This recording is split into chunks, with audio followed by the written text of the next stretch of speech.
Welcome to our channel. నేను మిసిరి. మంత్రి జోగి రమేష్ కి షాకుల మీద షాకులు తగులుతున్నాయా అంటే మామూలుగానే వైసీపీ నుంచి చాలా మంది ఎమ్మెల్యేలు ఎంపీలు బయటకు వస్తున్న వేళ ఇప్పుడు తన సొంత బామర్దులు కూడా బయటకు వచ్చేసారు. పక్క పార్టీ కండువ కూడా కప్పేసుకున్నారు. సో ఈ అంశాన్ని మనకి వివరించడానికి మనతో పాటు ఉన్నారు ప్రముఖ సీనియర్ జర్నలిస్ట్ జగదేవ్ గారు. నమస్కారం సార్. నమస్తే సార్. ఇప్పుడు చూస్తున్నట్టయితే మంత్రి జోగి రమేష్ వాళ్ళ బామర్దులు తనని కాదని అంటే ఇప్పుడు తనకి పెనుమలూరు టికెట్ ఇచ్చారు, తనని కాదని టీడీపీలో జాయిన్ అయ్యారు, అది కూడా వసంత్ గారి సమక్షంలో అని చెప్పేసి. సో ఇది అసలు ఎలా చూడాలి సార్? అంటే సొంత కుటుంబ సభ్యులే పక్క పార్టీల వైపు చూస్తున్నారంటే ఇది ఎలాంటి పరిణామం అనుకోవాలి?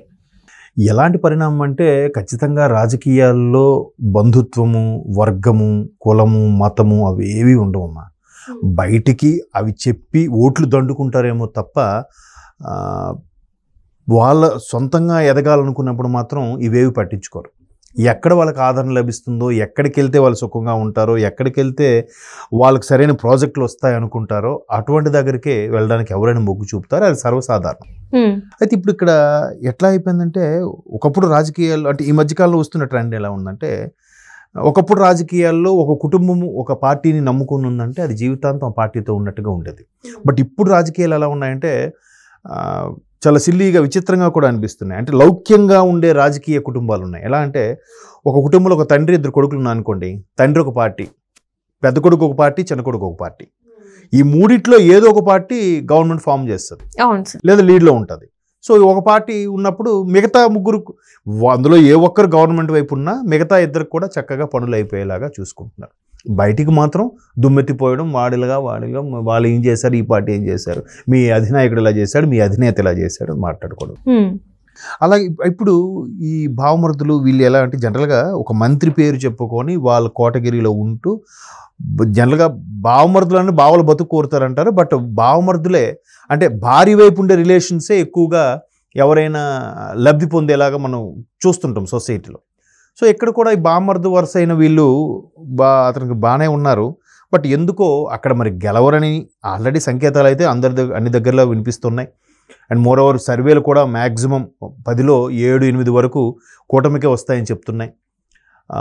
ఇవన్నీ నేపథ్యంలో లేదంటే వాళ్ళకి సరైన ఆదరణ లభించలేదో, సరైన గుర్తింపు దక్కలేదో, ఆయన మన మంత్రి జోగి రమేష్ గారు హౌసింగ్ కార్పొరేషన్ అనుకుంటా ఆయన మంత్రిగా ఉన్నారు.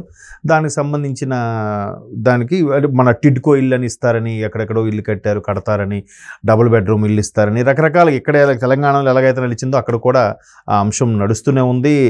కొన్ని దగ్గరలో కట్టారు, కొన్ని దగ్గర కన్స్ట్రక్షన్ చేసి ఆపేశారు, మళ్ళీ ఇవ్వలేదు. మేబీ ఎలక్షన్స్ తర్వాత ఇస్తామని అంటున్నారు, మళ్ళీ వాళ్ళే వస్తామని కాన్ఫిడెన్స్తో చెప్తున్నారు. అవన్నీ పక్కన పెడితే ఆ టిడ్కో వ్యవహారంలో కూడా కొన్ని అవకతవకలు జరిగాయి. దాంట్లో కూడా మీ హ్యాండ్ ఉందన్నట్టు కూడా ప్రతిపక్షాలు దుమ్మెత్తిపోసాయి.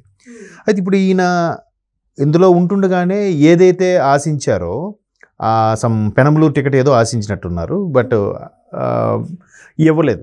బట్ అక్కడ వసంత కృష్ణమోహన్ గారికి ఇస్తామనుకున్నారు కానీ, వసంత కృష్ణప్రసాద్ గారికి ఇస్తామనుకున్నారు కానీ ఆయన అనూహ్యంగా టీడీపీలో చేరికలు అవ్వడం, ఒక్కసారిగా సమీకరణాలన్నీ మారిపోయాయి.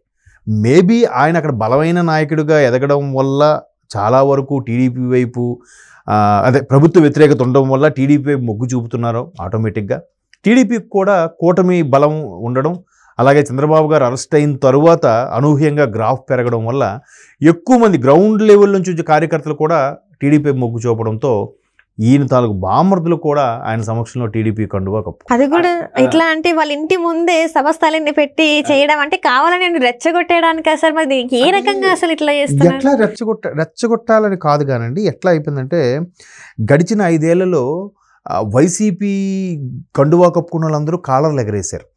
మాకు గవర్నమెంట్ మాది, మీ సంగతి చూస్తాంరా అని. అంటే ఎస్పెషల్లీ కృష్ణ గుంటూరు ఏదైతే ఈ రాజధాని పరిధి అనుకుని రాజధాని పరిధి చుట్టూ ఉండే కొన్ని నియోజకవర్గాలు ఇవన్నీ కూడా బాగా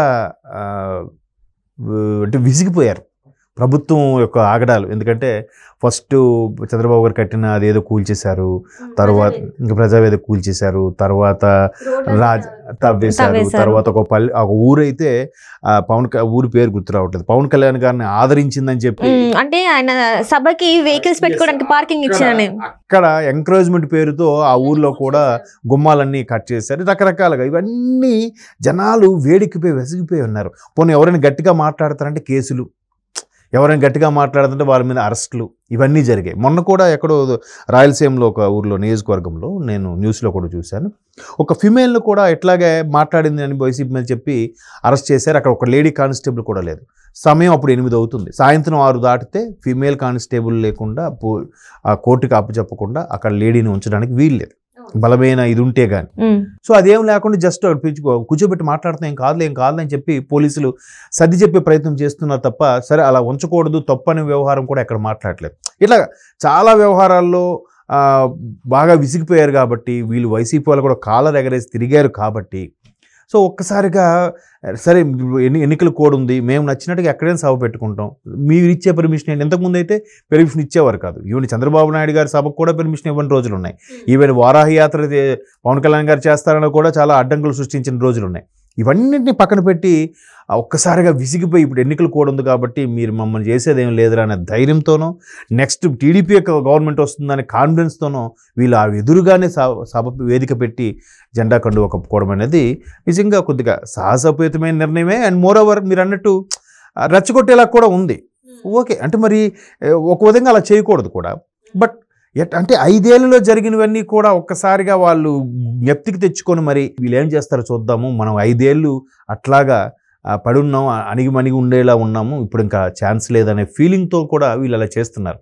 మేబీ ఇది ఒక రకమైన క్యాన్వాసింగ్ స్టైల్. ఇప్పుడు రెచ్చగొట్టేలాగా ఉన్నారు కానీ వాళ్ళ గురించి ఒక్క మాట మాట్లాడనుకోండి, ఎవరిష్టం వాడిది. ఇంతకుముందులాగా వాడు ఒక సన్నాసి, వీడొక వేదవా అని అనడానికి లేదుగా. డైరెక్ట్గా ఇండైరెక్ట్గా ఏవో మాట్లాడతారు కానీ డైరెక్ట్గా మాట్లాడితే ఆర్గ్యుమెంట్లు అయిపోతాయి, గొడవలు అయితే ఇంకా కొట్టుకోవడాలు నరుక్కోవడాలు వరకు వెళ్ళిపోతాయి. సో అలా కాకుండా ఆ సభ అక్కడ మాకు ఇక్కడే మాకు ఇది కలిసి వచ్చింది, అందుకే ఇక్కడే పెట్టావు, ఇక్కడే కండువ కప్పుకున్నా అన్నట్టు కూడా చెప్తారు. బట్ మీరు ఒక విధంగా పాప ఇటొచ్చి పోలీసులకు కూడా కొంత ఇబ్బందికర పరిస్థితులు. పెద్ద స్థాయి వాళ్ళు ఒకవైపు మొగ్గు చూపేలా ఉంటారు కానీ పెద్ద బాసులు, కింద స్థాయి వాళ్ళందరూ కూడా నలిగిపోతూ ఉంటారు.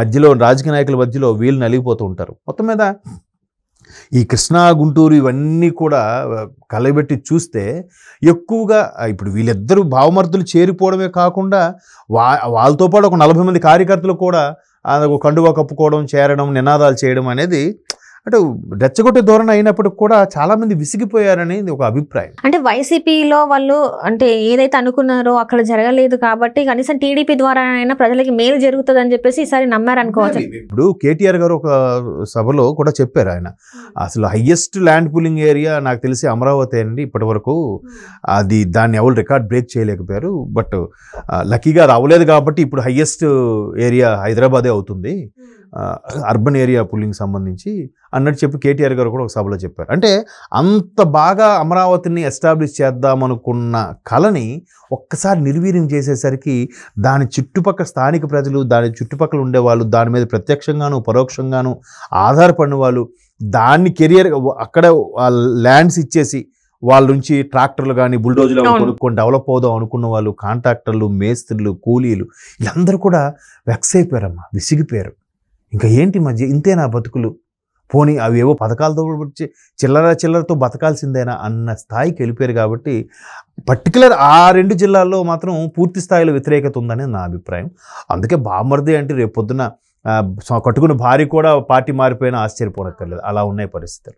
Right sir, right, thank you so much. Thank you.